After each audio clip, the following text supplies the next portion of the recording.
The invisible wall. There are places on this planet that reject the modern world. Islands protected by walls of concrete, steel, or razor wire. But there is one place, hidden in the Bay of Bengal, protected only by silence and a constant, deadly rejection.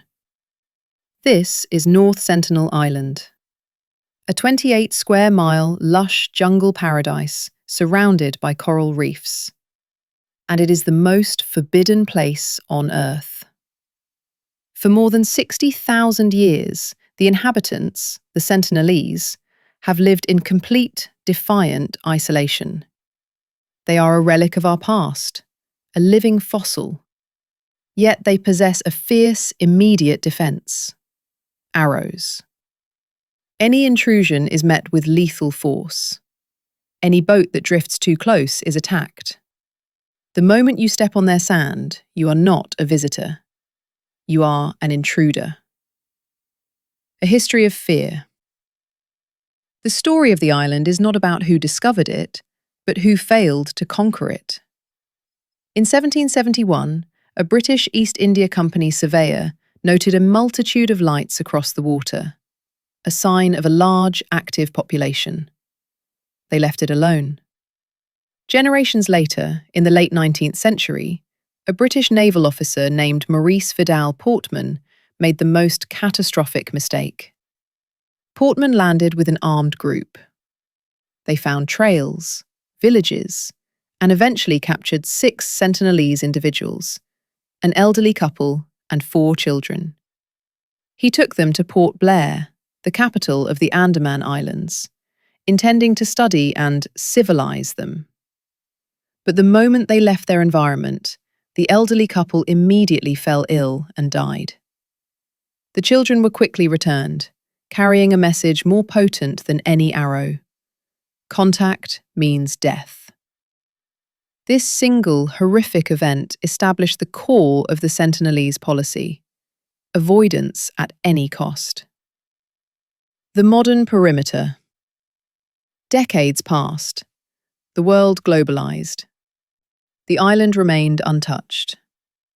Then, in 1996, the Indian government formalized the policy that dictates the island's fate today: the Aboriginal Tribes Protection Regulation. This regulation made any contact with the islanders illegal and established the modern rule, a 5-mile exclusion zone patrolled by the Indian Navy.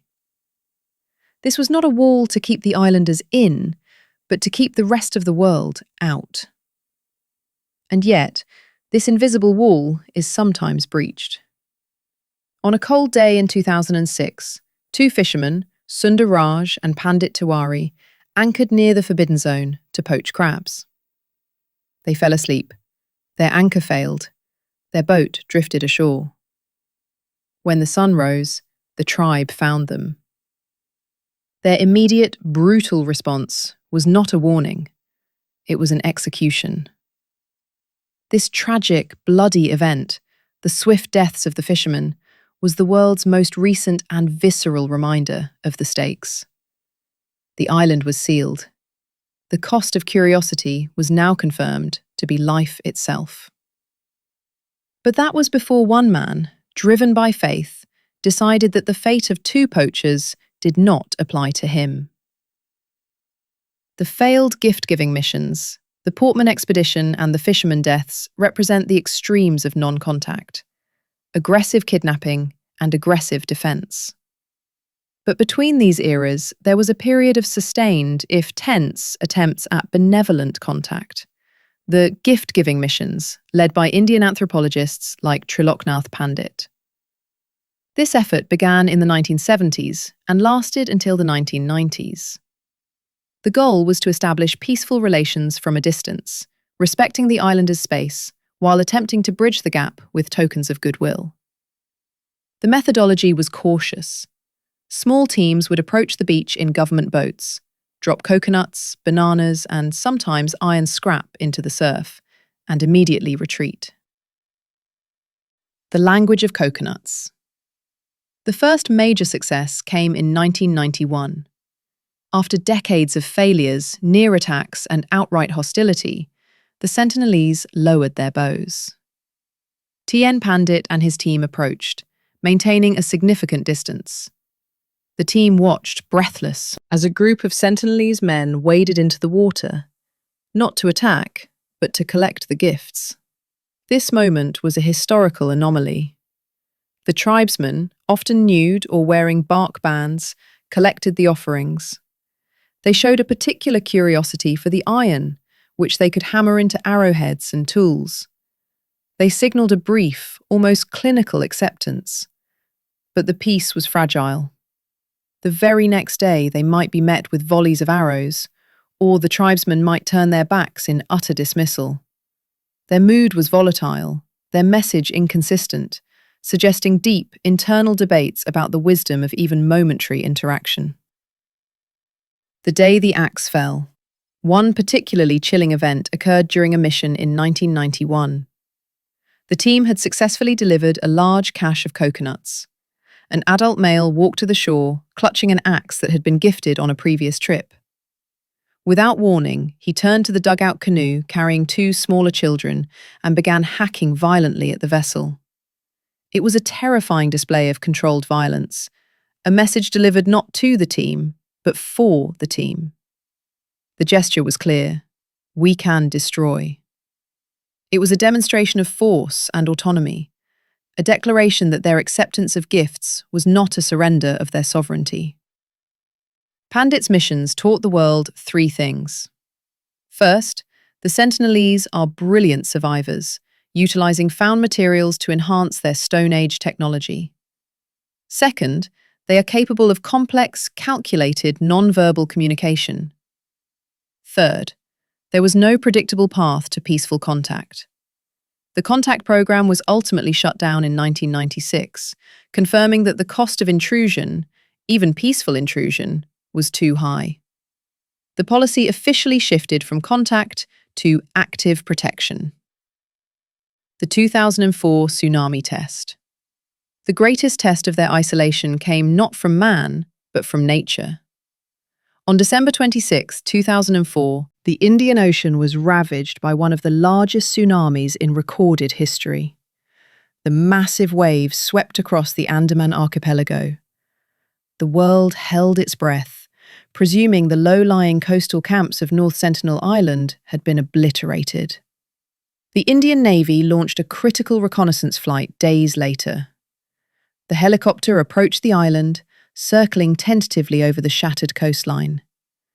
The landing zones were gone, but as the pilot hovered, a profound, shocking scene unfolded. Several Sentinelese men emerged from the jungle, utterly unscathed. They were not signaling for help, they were signaling contempt. One man, in a powerful, defiant stance, drew his bow and fired an arrow directly at the circling helicopter. The missile, of course, fell harmlessly short, but the message echoed globally. We survived your waves, we do not need your help. Their deep indigenous knowledge, perhaps migrating inland at the first tremors, or reading the signs of the retreating tide, had saved them. This event cemented the scientific belief that interference was not just dangerous, but entirely unnecessary for their survival. The unconquerable coastline. This history, from Portman's fatal curiosity to the tsunami's failed destruction, is what codified the 5-mile ring. The zone is not just a distance on a map, it is a calculation of lethality. Patrol boats, often the Indian Coast Guard vessels MV Sea Eagle and MV Kalpana Chawla, enforce the perimeter. The threat of tribal defense is augmented by the environmental barrier. The entire coastline is riddled with treacherous, unmarked coral reefs that can tear open a modern hull in minutes. The reefs act as a massive natural moat. The Sentinelese are the living embodiment of the Pax Sentinelia, a peace enforced by the threat of swift, immediate destruction. The price of proximity is clear, and it is a price that, tragically, 2 sleeping crab poachers would pay with their lives in 2006, setting the stage for the next and most controversial breach of the Forbidden Zone. The Diary. November 15th, 2018. A fisherman's boat cuts through the pre-dawn darkness, navigating the churning waters off the Andaman coast. On board is a young American missionary, John Chau. He was not interested in fishing. He was interested in salvation. And he was carrying the one book the Sentinelese tribe had no context for, and the one message they would violently reject. This chapter is the deep, dark accounting of his final week. It is a story told not by a narrator, but through the pages of a waterproof diary he left behind. A journal of obsession, failure, and fatal consequence. The preparation and the breach. Chau was an ordinary man with an extraordinary self-imposed mission. He spent years planning his voyage. He studied their language, assembled gifts, scissors, rope, fish, and, crucially, he found and bribed local fishermen to take him to the exclusion zone. He knew the Indian law. He knew the risk of death. He even signed documents acknowledging the potential legal consequences for the local fishermen. Yet, he believed his religious calling superseded government policy, anthropological ethics, and the tribe's own will. His plan was a staggered assault. Go in light, make contact, survive. On his first attempt, he paddled a small kayak toward the island. He shouted verses in the local Andamanese language, thinking they might understand. He left gifts on the beach. He was immediately met with a storm of arrows. One pierced his Bible. He fled. The return of the obsessed. Most would have learned the lesson. Chau saw it as a temporary setback. His diary, retrieved after his death, paints the picture of a man wrestling with fear and commitment. He wrote about his trembling hands, the pain of rejection, but always returned to his conviction that his mission was right. He paddled out again, this time with greater resolve. The fishermen who watched him from the safety of their boat described the final moments. They saw him reach the beach. They saw the flash of the sun off his camera. And then they heard the shouts. The tribesmen surrounded him. He tried to speak, to sing, to proselytize. And then the final, fatal arrow struck. The fishermen saw the tribesman drag his body into the jungle, a body that the Indian authorities would never be able to fully retrieve. The retrieval of one body was deemed too high a risk for the lives of the whole tribe. The aftermath of a martyr. The world reacted with a mix of fury and fascination. The narrative was split. Was Chau a selfless martyr, or a reckless fool who committed cultural and biological terrorism? The Indian police were faced with the ultimate legal and ethical conundrum. How do you charge a Stone Age tribe with murder? The anatomy of a fatal encounter, filling 1,400 words. Chau's fatal expedition was not a sudden decision. It was a 7-day campaign of increasing intrusion, meticulously documented in his journal. This diary provides an unnerving window into the mind of an obsessed man operating under the illusion of divine protection. The first wave, gifts rejected. On the morning of November 15th, after the illegal drop-off, Chau landed his small kayak near the mouth of a tidal creek. He saw tribesmen watching him from the trees. He approached a group of 2 men, 2 women, and a child. He spoke to them, his words a mix of English and the Jarawa language, which is spoken by another Andamanese tribe. He offered them a football and a fish. The tribe's reaction was one of pure, unbridled hostility. They produced their bows. Chau, in a moment of desperate absurdity, shouted, "My name is John. I love you, and Jesus loves you." The young boy, possibly 7 or 8 years old, responded by firing a bone-tipped arrow. It struck the Bible Chau was holding, lodging deeply. Chau scrambled back to his kayak, paddling furiously out of the surf and leaving the kayak and all his gifts behind. He made it back to the fishermen, who were waiting kilometers away.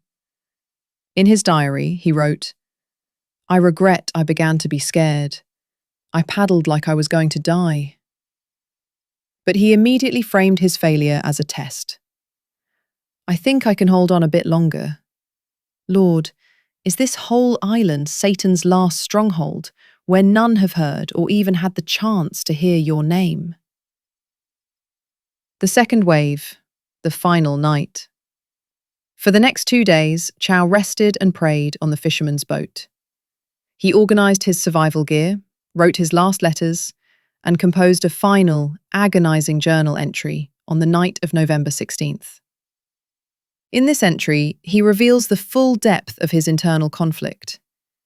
He tells his family, "You all might think I'm crazy in all this, but I think it's worthwhile to declare Jesus to these people." He instructs the fisherman to collect his diary and ensure it reaches his family. He understood his death was probable. He simply refused to believe it was a bad outcome. At 4:30 a.m. on November 17th, Chau made his final journey. He gave the fishermen the last of his money and told them, with grim certainty, not to come closer than the prearranged meeting point. He paddled a small, fragile dugout canoe into the pre-dawn darkness, carrying only his faith and his will. The witnesses to the end. The fishermen, 7 in number, nervously waited. They were terrified of the tribe, and even more terrified of the Indian law they were violating. They saw Chau's silhouette against the rising sun, landing on the northern beach. Minutes later, the fishermen saw a group of men emerge from the dense foliage. There was a brief pause where Chau may have tried to speak or sing. Then came the chaotic, cinematic violence of the end. According to their later testimony to the police, the tribesmen surged forward surrounding him. The fishermen saw the bows drawn back in unison. They witnessed the tribesmen driving multiple arrows into his body. The attack was quick, brutal, and overwhelming. The immediate aftermath was chillingly decisive. The tribesmen, without pause, attached a rope or vine to his body and dragged the lifeless figure into the depths of the jungle. They then returned to the shoreline and began to perform strange rituals on the beach, digging holes and covering the sand, actions the fishermen interpreted as concealing the body. The ethical dilemma of retrieval. The fishermen immediately fled and, upon reaching Port Blair, confessed the entire operation. The Indian police launched a difficult, high-stakes investigation. The primary goal became retrieving the body, but this was a mission fraught with impossible ethical and biological risk. Surveillance teams, using long-range lenses, spotted Chau's body days later, partially buried on the beach. But the Sentinelese warriors were relentless, watching the coast day and night. Any attempt to land a boat or send in an armed unit would not only result in another violent confrontation, but, crucially, could introduce a common cold to the tribe, causing a catastrophic epidemic. The legal murder investigation was terminated. The decision was made in a profound ethical surrender. The life of one outsider was not worth the survival of 60,000 years of human history. Chau's body remains on the island, absorbed by the soil he sought to conquer. His death solidified the ultimate truth of the Sentinelese barrier. It was not a religious martyrdom, but an anthropological execution, demonstrating the lethal, necessary cost of their self-imposed ethical fortress. The hook, the silent killer. The arrows fired by the Sentinelese are not the greatest threat to their existence. The danger that the world must truly fear is completely invisible. It is a disease like the common cold, a seasonal flu, or even a modern strain of measles. For a population that has been isolated for 60 millennia, a simple pathogen that a modern child fights off with a week of rest could wipe out the entire tribe in a matter of days. They have zero inherited immunity to the diseases of the outside world. This is the biological foundation of the 5-mile exclusion zone. It is not just a government policy, it is a global ethical mandate. The anthropological mandate. For decades, the global scientific community, spearheaded by organisations like Survival International, has championed the policy of non-contact. The argument is simple. The Sentinelese have shown clearly and repeatedly that they want to be left alone. To force contact, even with good intentions, is a form of cultural destruction. It leads to the loss of language, identity, and, most frequently, life. Their civilization offers us a profound window into how humanity once lived, before agriculture, before cities, before globalization. Their preservation is not just for them, it is for us. Life in the unknown. What little we know about their society comes from brief, distant glimpses captured by reconnaissance drones and surveillance ships. We see them fish, hunt pigs, and utilize iron that is washed up from shipwrecks, metal they craft into advanced tools. We know they survived the 2004 Indian Ocean tsunami, with helicopter pilots spotting tribesmen on the beach, firing arrows at the rescue vessel. A clear sign that their civilization was intact and, crucially, unwanted intervention. The island itself is their entire universe. They are the true guardians of their own destiny. The legacy of isolation. North Sentinel Island stands as the definitive answer to the question of contact. Every death, every arrow, every failure of outside intrusion is a message written in blood. Go back. As the world continues to shrink, this tiny, hostile jungle remains one of the last true frontiers of human life. It is not just a place that is off limits. It is a profound ethical challenge to our modern idea that the entire world must be connected. The science of non-contact and the future. The scientific defense of isolation is a critical area of modern anthropology, moving beyond simple protection to active preservation. The principle, known as hands-off, is informed by the devastating history of other Andamanese tribes. The ghosts of contact. The history of the Andaman Islands is a tragic case study in forced contact. Neighbouring tribes, such as the Great Andamanese, once numbered in the thousands. After contact with British settlers in the 19th century, their population was decimated by diseases like syphilis, influenza, and measles. The few survivors were marginalised and their language and culture nearly extinguished. The Jarawa tribe, another neighbouring group, now face constant threats from tourism and poaching along their buffer zone. The Sentinelese are the exception. Their 60,000-year lineage is an unbroken chain of human development, untouched by the Neolithic Revolution, the invention of writing, or the devastating sweep of global pandemics. To introduce a modern virus would be a deliberate act of genocide, an act that the entire global scientific community is committed to preventing. Their isolation is a rare, living example of what pre-agricultural humanity was like. The microarchaeology of isolation. What little we know about their lives paints a picture of resilient, adaptable hunter-gatherers. Surveillance photos suggest they live in 3 main bands, or extended families, moving between large, communal thatched huts and smaller, seasonal shelters. They have mastered the surrounding lagoon, using long, narrow outrigger canoes balanced by thin, precise poles. They do not appear to know how to light fire, but meticulously keep embers burning in clay pots for warmth and cooking. Their ingenious use of scavenged iron is the key to their technological edge.